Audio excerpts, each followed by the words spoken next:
This is Pod Populi, podcast for the people. Welcome to the Real Pink Diaries, a podcast about the beautiful chaos of figuring it out as you go. Hosted by three close friends, each episode creates a safe space for honest, unfiltered conversations about the in-between moments of adulthood. From building businesses to setting boundaries, we're here for all of it. With humor, vulnerability, and heart, it's not always polished or perfect. It's the Real Pink Diaries.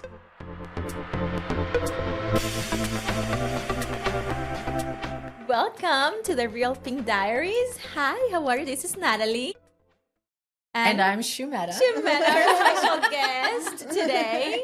So we're so excited. How are you doing, Schumetta? So far, so good. good. Yeah, it's been a good day. It's fun to be here with you guys. Awesome. How are you doing, Amy? I'm doing well. It's finally cold in Florida, so I'm wearing this really comfy throw thing, and I'm excited to honestly get to know Schumetta a lot more because I've heard so many stories from Melissa, and she's fascinating. So I'm excited to get this going. And everyone, I'm Melissa. So I'm going to read an introduction about Schumetta. So on this episode of the Real Pink Diaries, we're joined by Schumetta McLendon. Got that right? Yes. I'm always afraid I'm saying your last name wrong. So Schumetta is a bold, creative, and purpose-driven residential designer, entrepreneur, and former Disney insider whose journey has taken her from humble beginnings to Hollywood and to owning her own client-driven residential design business, Schumetta Inc. In this episode, we talk about how faith built her confidence and resilience to pivot from entertainment to architecture to rebuilding homes after the LA fire, and allows her the strength to give back to her local community in between all of that. Schumetta functions from a global perspective that allows her to design a life, to bravely pursue her calling, even when life shifts, and inspires others to do the same. So, Schumetta. Welcome, Schumetta. Wow. That woman sounds amazing. So, I know Schumetta because we're from the same area, from the Treasure Coast. I live in Fort Pierce. You grew up in Vero Beach and between Pennsylvania as well, and kind of have that same home base. Mm-hmm. Is that how you first met? We kind of just by being in the area and the architecture. Was it at an AIA? I think that you met Pat Williams, and I think Pat Williams has connected me to you. That's right. Yeah. Who is this infamous Pat Williams? She's a marketing consultant. She's okay. A marketing guru, and maybe that's about it. Women connecting women. Yeah, I love that. So we were working on some AIA, American Institute of Architects stuff. Schumetta, a little bit about your background. Yes, ma'am. Okay. You have two sisters. Yes, I do. Who you love and adore. So much. And 8 nieces and nephews. Want to throw them in there? Oh my goodness! Yeah. Wow. Oh yeah, that's a lot. Only from one sister. So I have one sister who has 8 kids. Bless your sister. No twins. No triplets. 8. Oh my! Wow. Yeah. She's amazing. That's insane and amazing and miracle. Wow. Yeah. Okay. Yeah. Also, Schumetta's parents, from humble beginnings, have sort of become the who's who of the Treasure Coast, in my opinion. Like these are great jobs that they have. Like your father, not on the Treasure Coast in Pennsylvania, but the director of public works for the city of Harrisburg in Pennsylvania. Oh my God, I could not do that job. Your mother, the director of career services at Indian River State College, again, could not do that job. And then really could not do this job. Your stepfather is the director of IT for Indian River County School District. He was. He's retired. Yes, I apologize. Yeah. It's okay. Have they all retired? They are all retired now. Yeah. Yeah, and probably have fabulous retirements and pensions. They do. So, Schumetta, for those who don't know you, how would you describe yourself, and how was your childhood growing up and your family? So my childhood, it's funny. So like as Melissa was saying, so I grew up in between Vero and Pennsylvania, but my earliest memories are in Pennsylvania, and so. It was fun, but, and she mentioned humble beginnings. So like we lived in the housing projects, but like when you're a kid, you're just at grandma's house. Like you don't realize, right?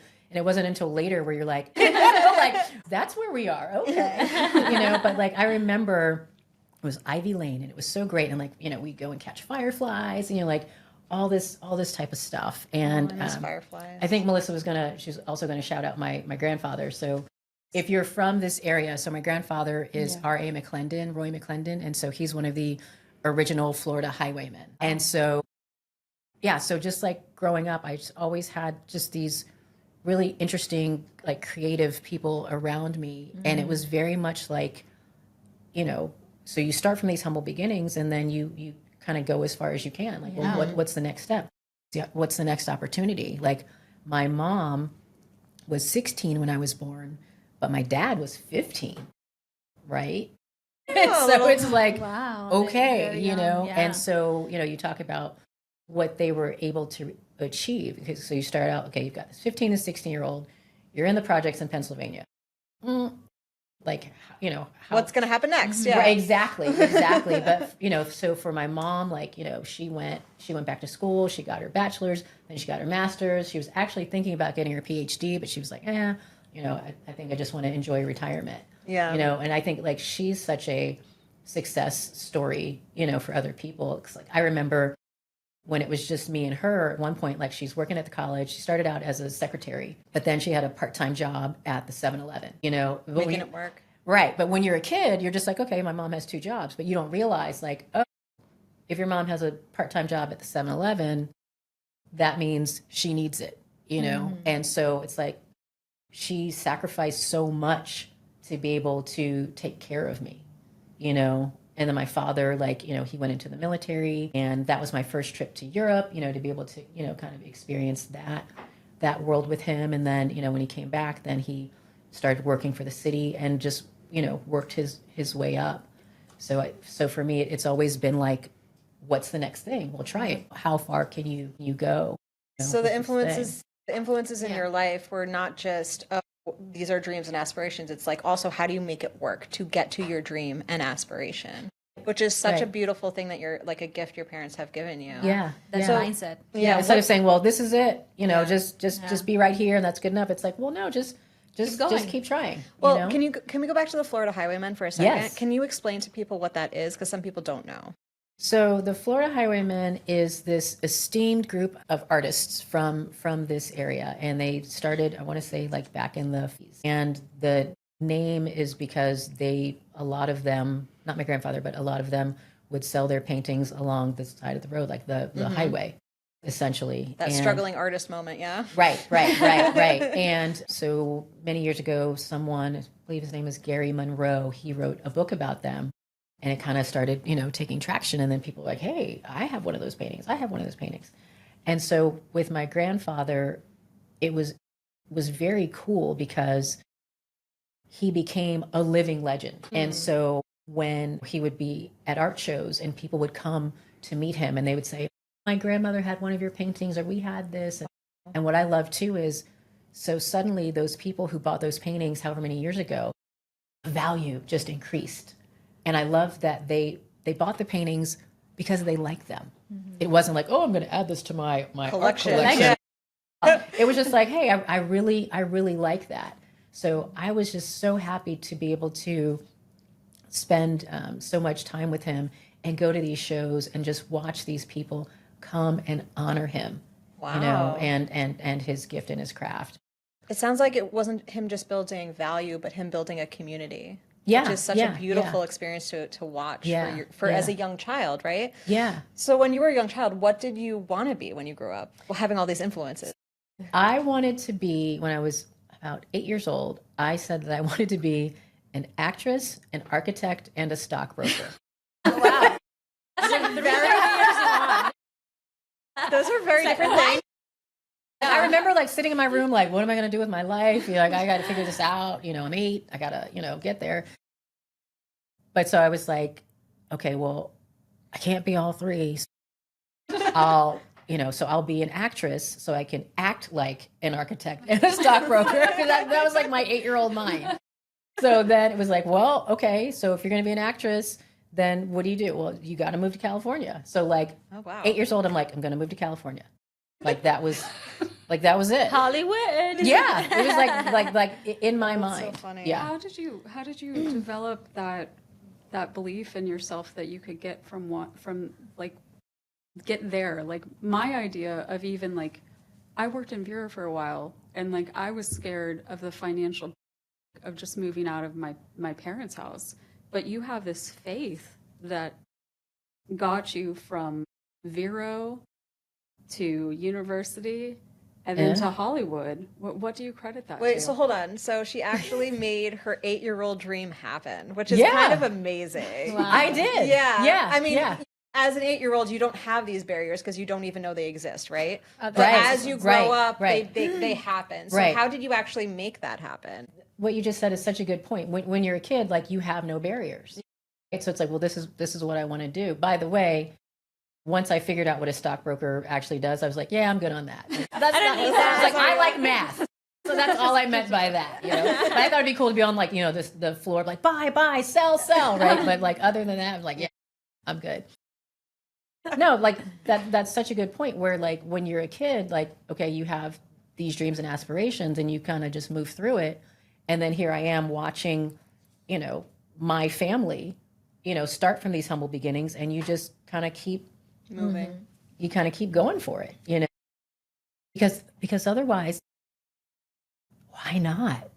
You just don't want to have that regret. Like you just don't. I totally agree with that. One of my mantras is like, there's nothing that I hate more than the feeling of regretting something that I didn't do. Right. I always say, you try, and there's always an outcome. Yeah. Whether you like it or not, but at least you tried it. If you don't try it, you're always going to regret you didn't try it. Well, and even if you fail, the failure is actually not as bad as you thought it was going to be in your mind, right? Because like in your mind, you're like, oh, it's going to be so terrible. I'll never live. I'm going to die. Exactly. And then when it actually happens, it's like, oh, that sucked. Well, that taught me You know something. what I mean? And then like you kind of move on. You learn to the lesson. Yeah, you move on to the next thing. Exactly. Yeah. Well, I really love, like, I heard this on a podcast somewhere. I wish I could credit it properly, but good work is never wasted.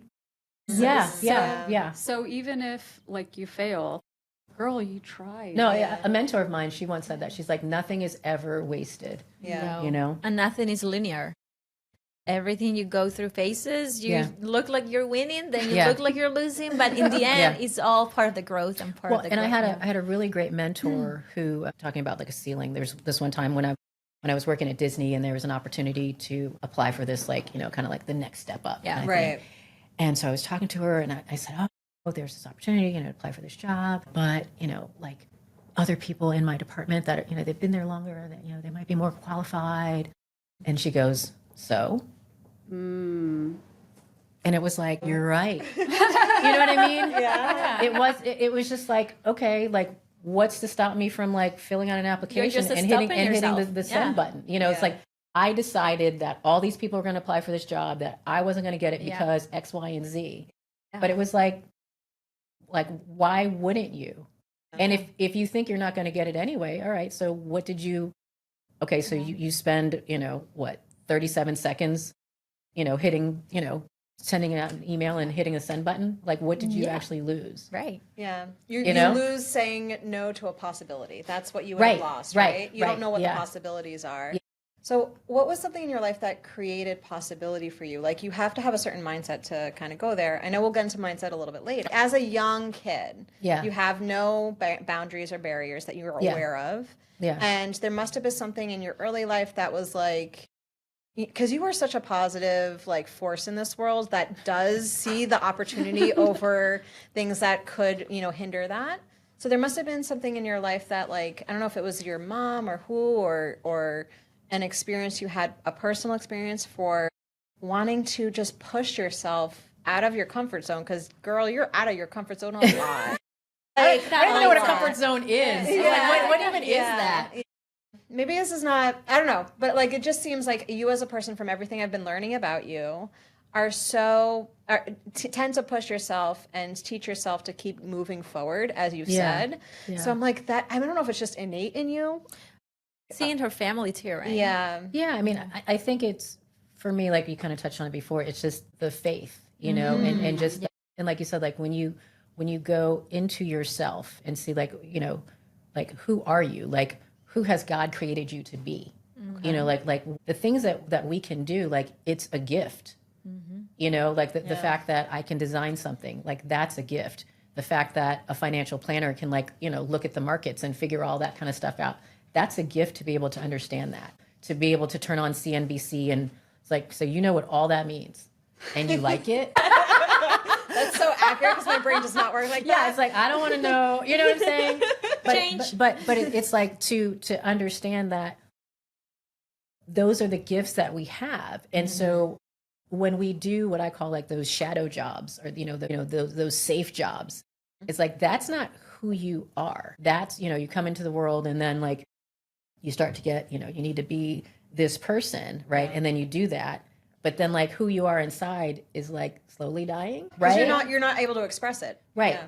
right. Yeah. And then like when you do take those steps of faith, right? Because I mean, that's really what it is. And so it's like, you get to those points. Because, I mean, there have been times when I've made a decision and I'm like, this is crazy. But it's right. Yeah, it's right. Do you know what I for you. mean? Because Yeah. like when you're looking at the logic of it, because I'll do an Excel spreadsheet in a minute, right? And I'm like, this does not make sense, right? But it does. And it's like, and you have to go with that. You have to Listening go with to your that. intuition and your inner self. Yeah. And the fact that you find more value in your intuition and inner self than the spreadsheet that you can create from your logic brain actually does propel you forward more than you would think. You would, you know, some people just, you know, stop it by. But I want to talk about, okay, so you have that personal feeling inside, but now you have to build the skill sets and tools to get you there, right? So you went to college. You went to, I'm going to read this, the Bachelor in Communication with a focus in advertising and public relations from the University of Central Florida. That's right. Go now. I mean, you are leaning into that actress side with the communications and advertising, like getting into like the public realm, right? Well, I was going to be a theater major. That's how I started out. But while I was there, they changed the program. And so they said you'd have to stay another year. And I was like, I'm not staying. I'm done. Yeah. But even my mom, she said, because I was on a scholarship, she said, okay, you're on a scholarship for 4 years. She said, if you want to stay longer, you can do that, but I won't be paying for it. It became very clear. I'm finishing in 4 years. So it's like, I'm finishing in 4 years. So that was it. Yeah. It's your facial like. Understandably. Yeah. So okay, so you went to school. How was that experience for you? It was so much fun. I mean, UCF now is like this giant university. You know, it's like the second largest in the country. But when we were there, it was like, it was just this really, you know, kind of like smaller, you know, state college. And so fun story. I was there. So I was on student government and I was there when the president, Dr. Hitt, he came to us and proposed having a football team, right? And so we're like, well, if we wanted a football team, like we would have gone to UF or, you know, or Miami or, you know, FSU. And he said, it's great to have a football team, but it's more than that. It's about what having a football team in athletics does for the university. And he spelled out, you know, this is this, and, you know, it gives us attention, you know, all these things. And so, you know, there's like 20 of us, you know, like student government senators, and we're like, okay. We'll trust you. Right. But so now I go back and I'm like, wow.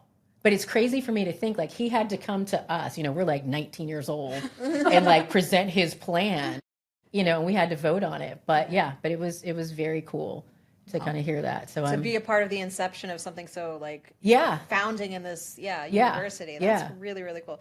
So okay, so you had university life. You're actually, you know, forming what the university could be in the future, which is a really cool like, perspective. And then you relocate to California. What? Yeah. Well, because I was 8, and I told you I was moving to California, so it was just like a matter of time. So I had my little Honda Civic hatchback. Okay. And so me and everything I owned plus a friend, you know, we drove out. So graduated in June, and you know, my friend Terrence that I went to college with. So we drove out, and the directions are really easy because you just take 95 to the 10, and then you just go west, and then you're in California. Sounds like the Oregon Trail. Yeah, it ends right in Santa Monica at the beach. It was so easy. And this was like, I think like MapQuest was a thing back then. Yep. But so like we would just drive until we got tired and found like a Motel 6. Okay. It's like, you good? No, I got a couple more hours. Like, and like that was it. I knew because I was an intern at Nickelodeon my junior and senior year at UCF. And so I knew a couple of people there. Fun fact, so one of the writers, so there's a show, All That. Oh my God, I loved All That. Yeah. Okay, so I worked in the casting department, and so All That was one of our shows. And so Keenan and Kel actually went to my college graduation. So like, we got to get up for our girl. It was so early. Yeah. And so then one of the writers was this guy named Neil Brennan. I don't know if you've heard of Neil. So Neil is the writing partner of Dave Chappelle. I don't know if you've ever heard of Dave Chappelle. So when I moved out to LA, I actually lived with Neil's then girlfriend. So this is a fun story. So she was an agent and the whole thing, and so Neil was there, and like Dave would come over, and I was like practicing with him, to do lines for different movies. And there was this one guy who'd always come over, and Sharon, she was like, he's going to be huge. This guy's like, he's going to be so huge, right? So he had like one credit for like the Never Ending Story Part 2. So we're like watching this demo, it never ends. Right? So I'm like, okay, he'd come over and play Scrabble and stuff. It was Jack Black. What? Wow. That's insane. Your life is crazy. But so that's another reason why. But like when you say like no barriers, like okay, they were just comedians starting out, and now they're Dave Chappelle and Jack Black. Yeah. So it's like, why not try? They could have been like, well, I'm just gonna do this circuit, and that's gonna be that.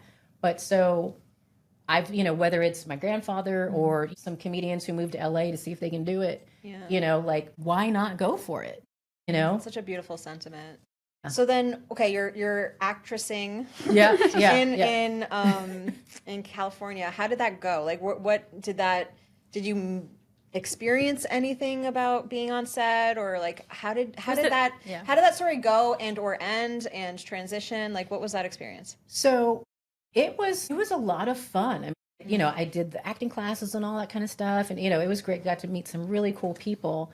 But then I was a part of a theater group, and so we had auditions. I think it was like 12th Night was the show we're going to do. And I tried out and didn't get it. So I was like, what? Right? Yeah. But then they said, well, we need a producer, and it pays. I was like, oh. Right? Because the actors were doing it for free, right? So I was like, what? Wait a minute, hold on, let's have this conversation. And I really liked it. I was like, oh, this is cool, kind of like being behind the scenes and all that kind of stuff. And so at Nickelodeon and also at Disney, I was working on the production side. So that kind of, I was like, I'm good with not acting, but I just liked being around the creative process.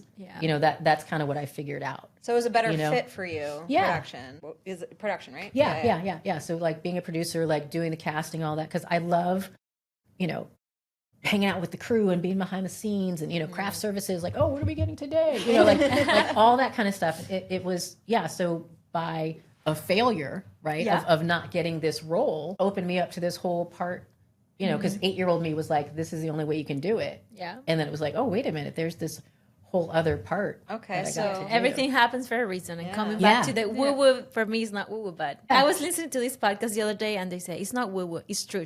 But I love that.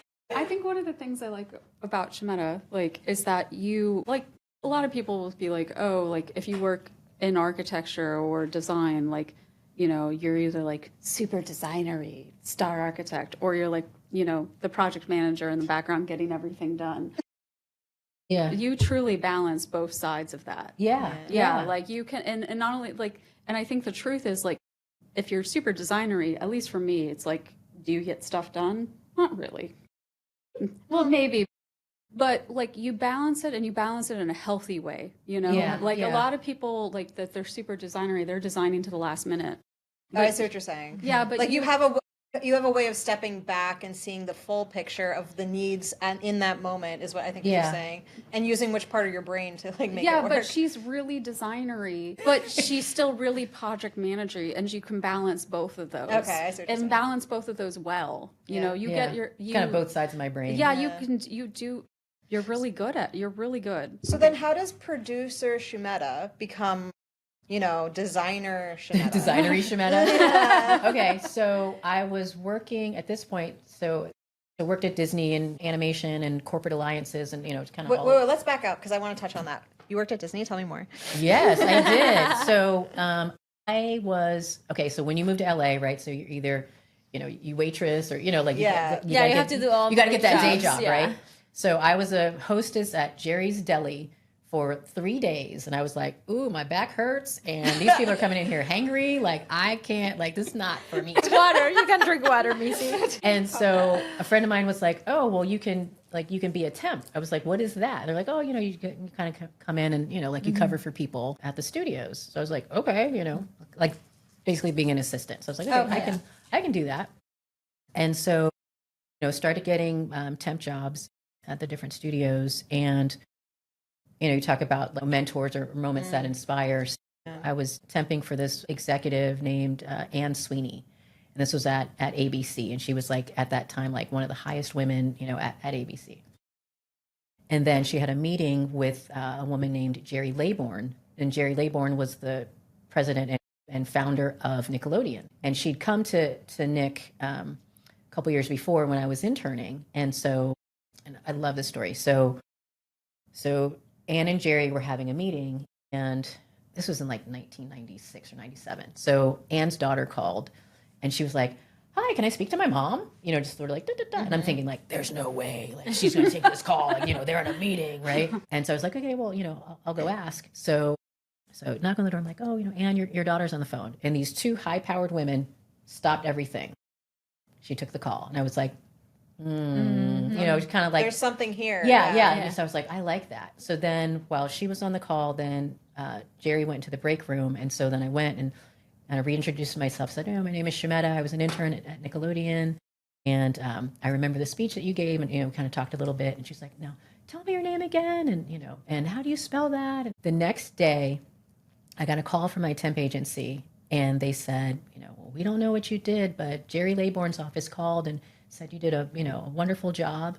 And after that, all the temp jobs I got were like vice president, senior vice president, Wow. And I love that moment because she knew what she was doing for me. You know what I mean? Yep.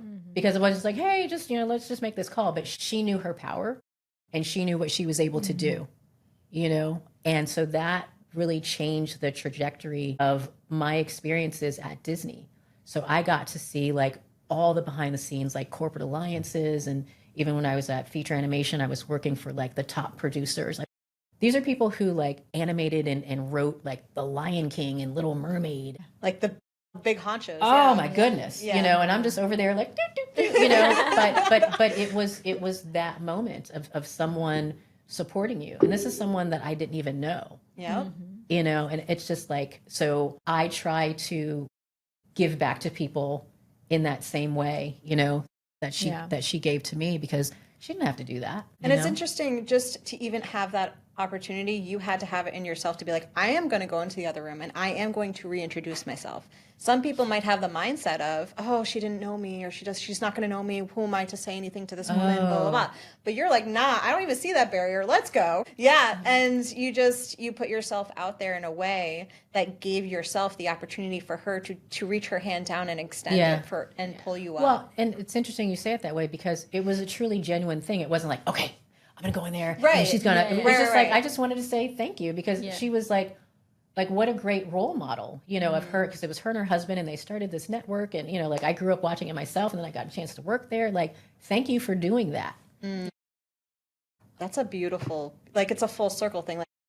Like, she saw the value in you and your appreciation, and was like, this woman has something more. See what she has. So I'll give her that opportunity to see where she goes with it, which is a beautiful, beautiful thing. A lot of people don't know how to talk to their people they idolize, or their mentors, or, someone that they see value, or like you said, you watched a speech that she gave. Yeah. People don't know how to do that. But I think what you're saying is just come at it with a general perspective of like, that really meant a lot to me. Thank you. And if you're just honest and gracious and really expressing your gratitude, you can't really go wrong with that. Yeah. And this is an example that sometimes when things come to you, genuinely, it comes from within you.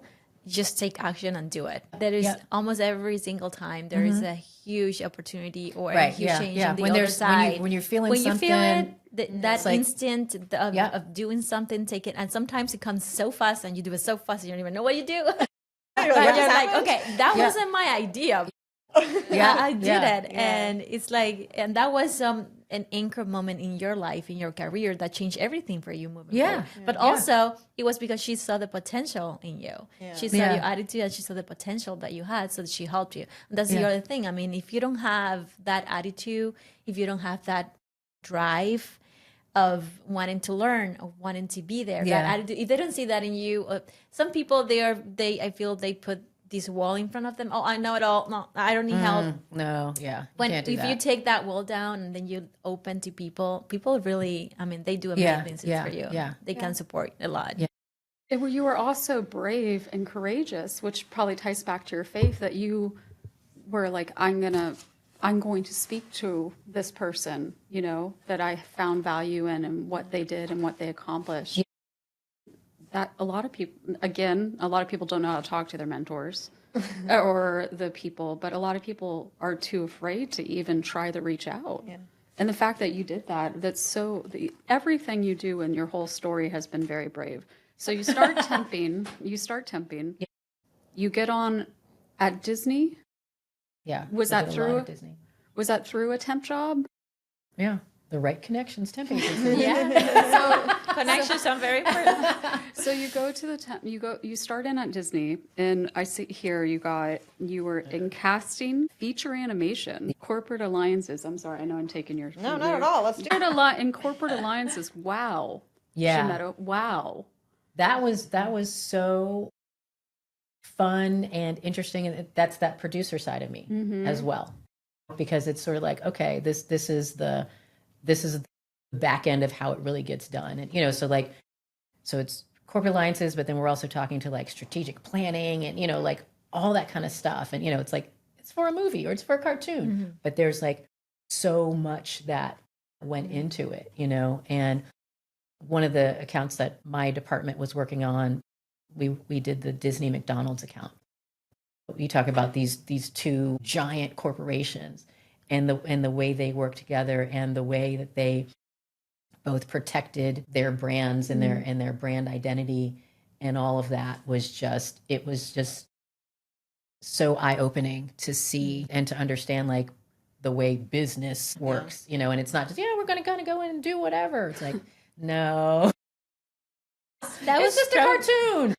Yes, it's a cartoon. However, you know, like there are certain things. Yeah. I love how you're seeing the backside of how the, you know, designer world, we'll call it, or the entertainment world, how the actual business side works and makes it, you know, possible for the fun to happen up front for other people. Right. It's the infrastructure. Yeah. You're essentially building an understanding of the back end, right? Which is the backbone at the end of the day. How would you say that was mostly the gift that experience created for you, was understanding the business side of entertainment and or anything? I would say so. Yeah, I would say, understanding the business side. So it's like, I mean, at feature animation, I mean, that was just a joy. I mean, so much fun. I mean, because these are like the best, the greatest animators like on the planet. Like everybody was there, and it was just a blast, right? And then you go to corporate, and then you got to like, you know, deal with all of that. So then when I did make the transition to architecture, it was very cool because a lot of my clients were entertainment people. So then I was able to kind of understand what their 9 to 5 was, you know, or what their day was like. It's like, okay, I know they're getting scripts late at night and they got to you know, and so then you're designing for your client in a way that you understand their lifestyle and their needs. And I think that they appreciated that about me. Like, okay, she gets it, you know? That's a very big understand. Like, people need to understand it's not, just pretty things in a house. It's true design is putting your client at the forefront of every decision you make at the end of the day, because they have to live there, right? Yeah. So that's a very interesting perspective of like, you were able to put yourself into their shoes and make it work. And you also had, you know, you had to create your own business after watching people do business things, right? Yeah. You had to create your own business. So what was that transition like? So that was, okay. So at Disney, At the time, I think I was working for like ABC for the soap opera channel at that point. Oh, and then I like that. and we had like, Do you want to learn Spanish? telenovelas. Oh yeah, those are the best. Those are the best. You want some drama? You need some crying? No. I'll get there. I saw one where like there was like a guy, Sebastian, and he was like frozen in like a cave or something like that. Like I was like, wow, they're like doing a lot. Like, they do a lot. Yeah, they go to the extreme. They definitely use their imagination. That's for sure. But yeah, so I was working there, and then it was just kind of like, all right, it was time to sort of make that shift. And long story, super short. So I was talking to a friend of mine from my church, and she said, "Oh, well, they're looking for a secretary at her church in Malibu." Her mom was the church administrator, so it's like, oh, they're looking for pastor's assistant. So I was like, okay, well, I think I could do that, right? Never been to Malibu, so I'm driving there, right? So you come, Why not? right? Yeah.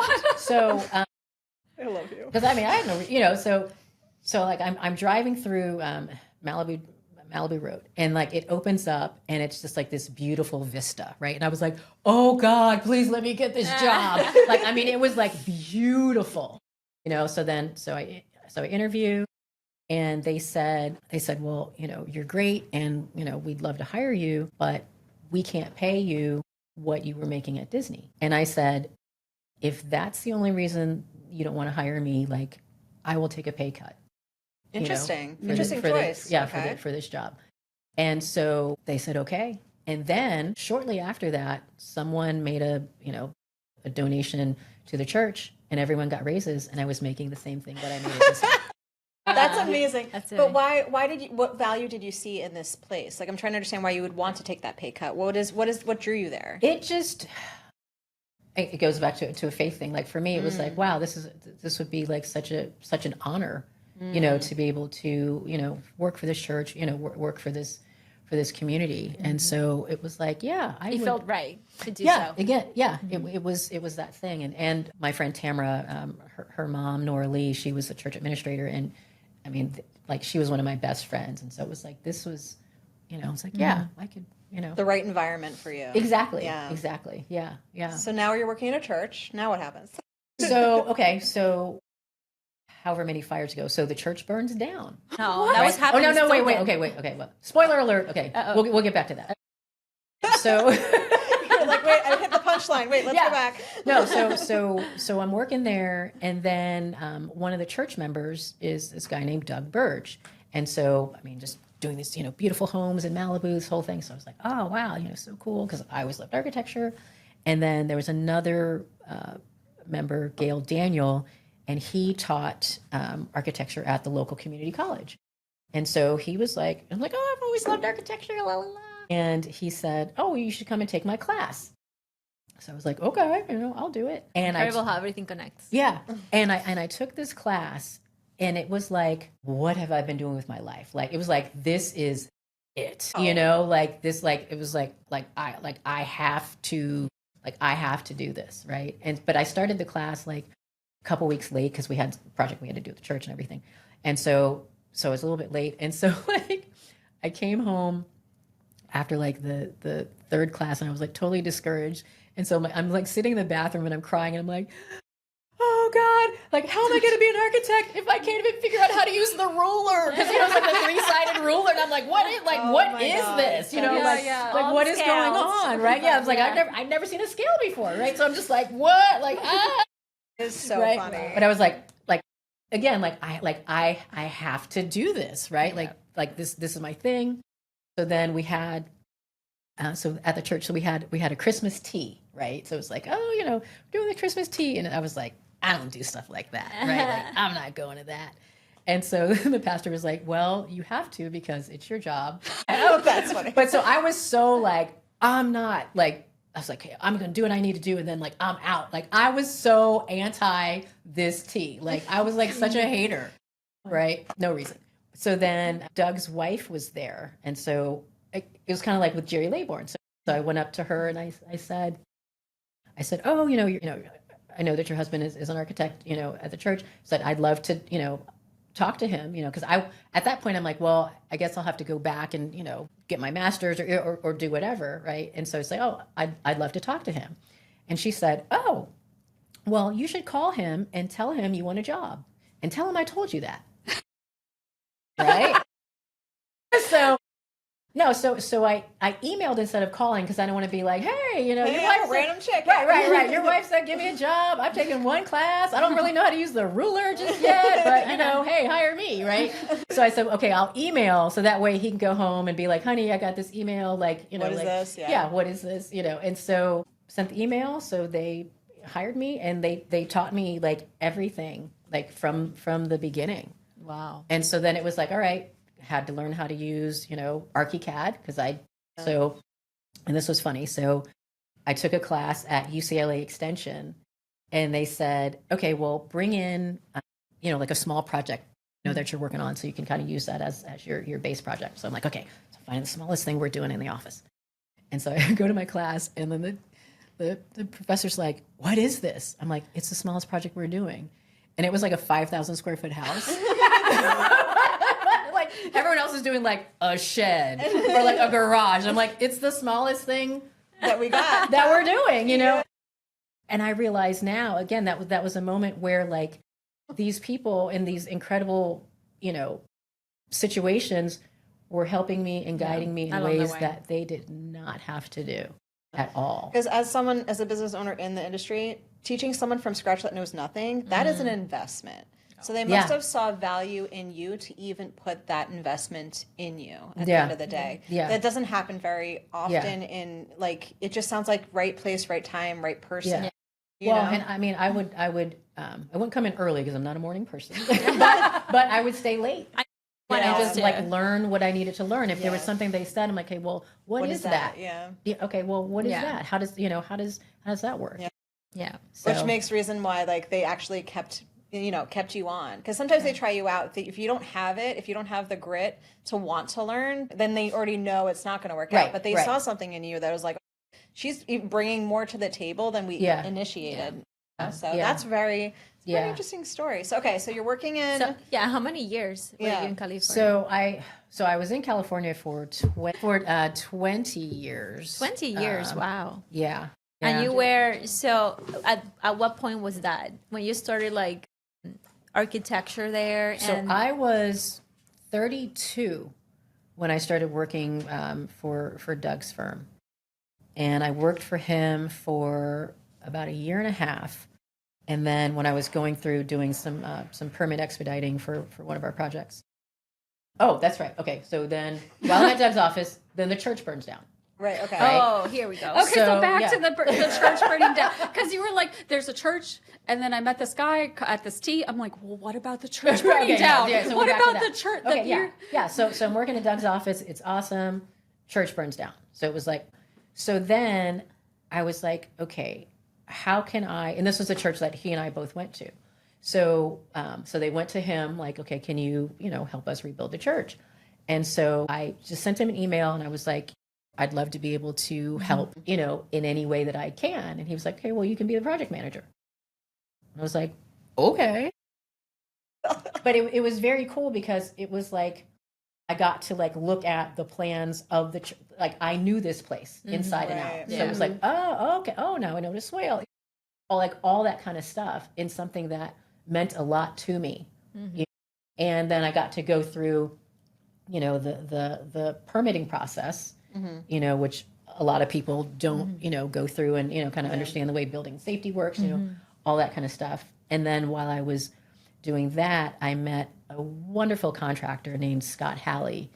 And he, so I was working for Doug and then ended up working for Scott. And he was so wonderful because he would take me from job site to job site. You're just kind of like, all right, come on, Schumetta, let's go. And I was able to like be in these meetings and then be with the subs and have them watch them looking at architects' plans and being like, what is this? And rah, rah, rah, rah, rah. Yeah. You know what I'm saying? Yeah. And I would ask the subs, I would say, if there was one thing that you wish architects would do or not do, what would that be? And I got some really good advice, from them. Like one of the things that always sticks with me, they were like, just make it easy. Like if a wall can be, don't make it 8 feet in 124/36. You know what I'm saying? He's like, don't do that. Like, think about the way the lumber is cut. He's like, because you're adding so much expense, for things that are going to be wasted and that nobody can see anyway. You know what I'm saying? And so it's like, sometimes I think architects think, oh, it has to be so difficult. And it's like, but you're not helping yourself or the client. Because you're not thinking of like, what are the materials that actually need to be used to make this work right. at the end of the day? And that's what they have to use to make it work, right? Exactly. Exactly. Yeah. I think I learned the most going to sites and talking with contractors than I ever did in an office. Yeah, absolutely. Absolutely. And that's the hardest experience to gather, is that like when you're in a practice, to go out to the job site to get that to get that experience. What, they won't let you go? Well, it's just there's so much. I think you end up doing it more drafty and sitting in an office, just working maybe with the permits with the city. That just having that one-on-one experience in the field, just going to the project, it's invaluable. It's really very valuable. It was actually in school. There was an assignment to follow a project. Just pick a project, talk to the guy, say, I just want to take notes and understand what you're doing. Oh, yeah. That was the most I learned in all of school. Yep. Literally. Yeah. I believe it. Yeah. I believe it. So, okay, then how did you, church burns down, you're managing this whole thing. Yeah. How did you start your own situation? So through that, so there's like the architecture side, and then there's the actual construction side. And then in the middle, there's the permitting side. And I realized nobody likes doing the permitting. No one wants to go back and forth from the building department. Right. But I didn't mind it so much, right? So I was like, oh, this could kind of like, be my thing until I, kind of build up my own clientele. So permitting, just so that people understand, it's like after the design happens, you submit it to the building department, and the building department goes back and forth with the designer and or architect and like makes it a real plan. Let's put it that way. Approved plan that can be then sent to the contractor to build. Right. So it's the in-between, after the design and before the building, making all the codes and everything, making the plans viable to be built. Well, and so you explained it well, because I kind of didn't know that when I started, right? Yeah. So what happened was, when I was working on the church, and they were bringing in like a modular building in between. So we got planning approval, right? So we got that green stamp on it. Mm-hmm. So I called the modular company, like, we're good, you can bring it over. So they're bringing it in, right? And so the head of the building department, because you'd have to pass the church to get to the Malibu City Hall, right? They would and so then we got a call from the office, and they were like, Schumetta, what did you do? We got the approval. And they were like, that was just for planning. That wasn't for the building, for building and safety. Oh, no. So it's like one department. Okay. Right, because I didn't know. I'm like, I saw a stamp that said approved. I'm like, we're done. I've seen that before, though. I've seen job site trailers installed without, and they didn't realize. They're like, why do we? Yeah. They're like, no, this has to be like, this is a process for this temporary thing. Yeah. So that's the thing to always explain to clients. It's like, you will get a series of approvals. Like, don't let that first one. Don't get too excited. Don't get too excited until you have all of them. Yeah. Or they want to respond immediately to one department's comment. I'm like, we gotta wait a little bit. Right. Because then that might change what they say over here. Right, all at once. So you started doing permitting. Yeah. And then how did that lead to? So kind of doing permitting, that's like, my day job, so to speak. And then when I wanted to go on my own, Doug was really wonderful, and he started recommending me for jobs that he didn't write. He didn't want to, or he just was too busy to take on. And the same for Scott. So I never had to advertise.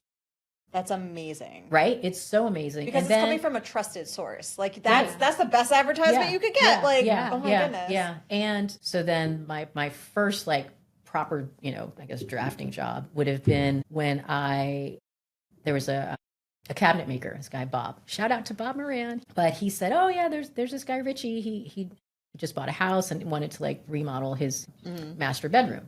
So I was like, okay, I'll do it. Yeah. And so that was like my first, like, okay, I'm sitting down working on like my own project, kind of from there. And empowering.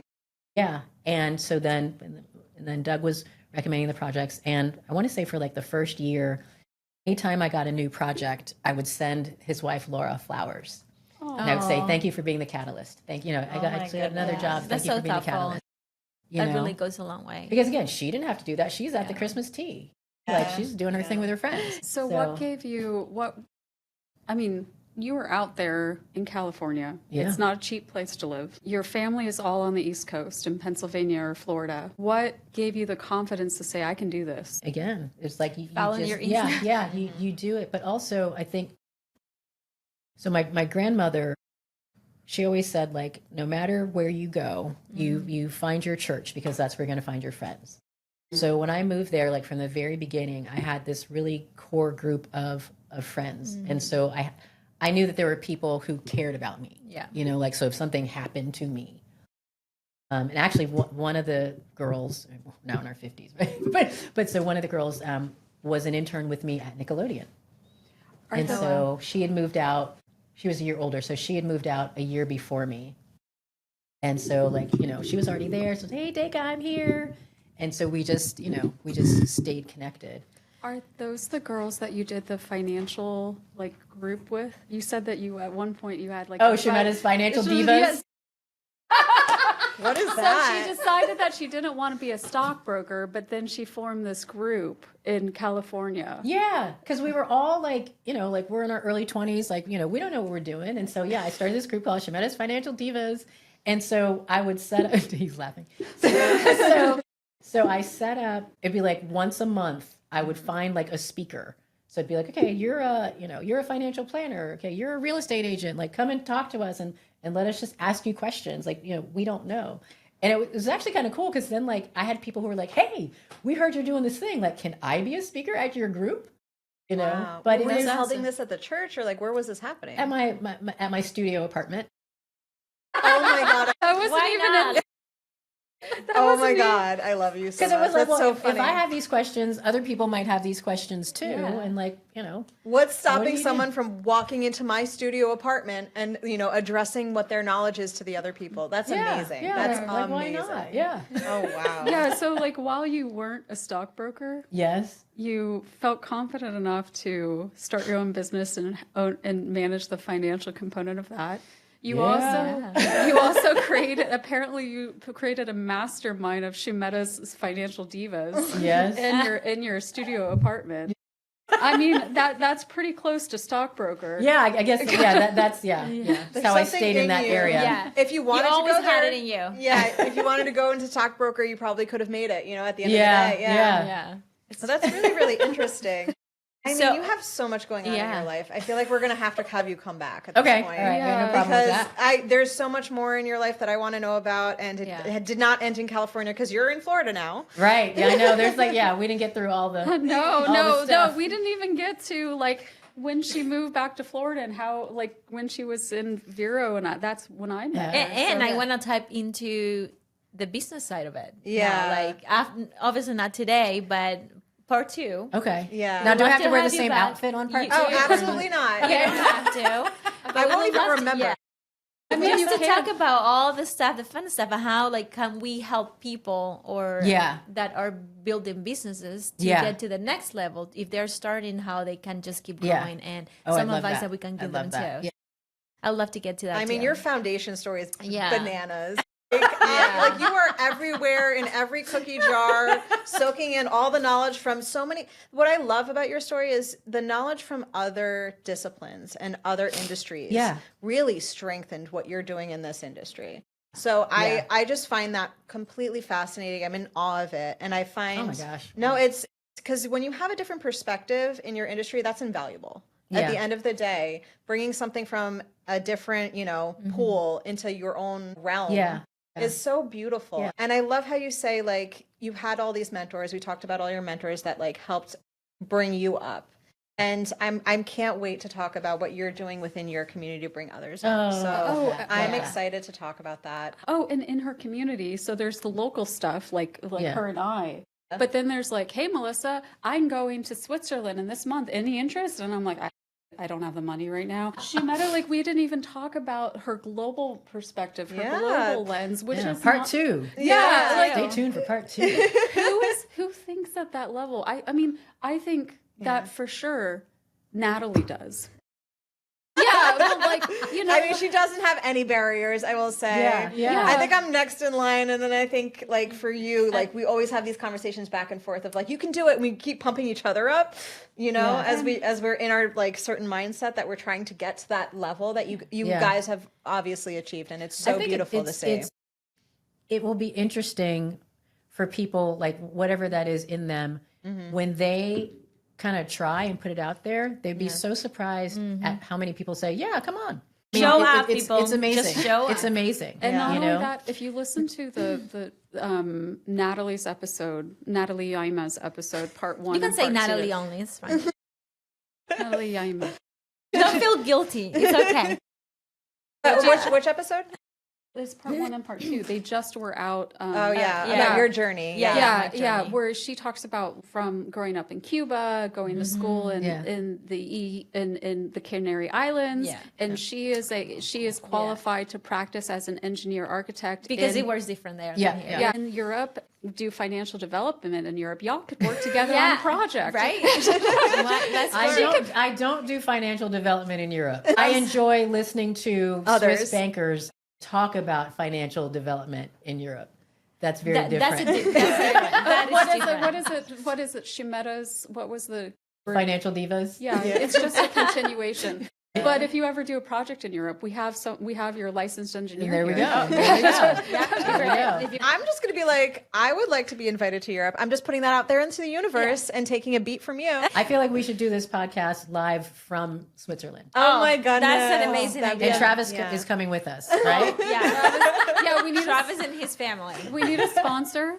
Also, Switzerland, another thing that you guys in common, your husband did a study abroad in he did Switzerland. a master's in business. Nice. Just a year exchange that they had. In Zurich? I don't think it was Zurich.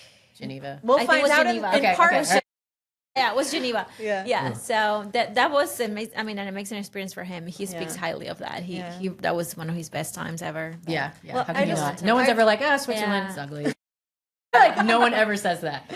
Oh my gosh. And something we should talk also in part 2 is our woo-woo, but our faith. I love to touch up on that. I think something that I resonate with you a lot is just to always, and you seem to always have listened to your instinct and let that like speak for you and just be let it to be guide you through the next steps. So that's something that not everybody learns early on in life, and sometimes you learn it later in life, but how to find yourself within you. So I love to talk about that. Let's do it.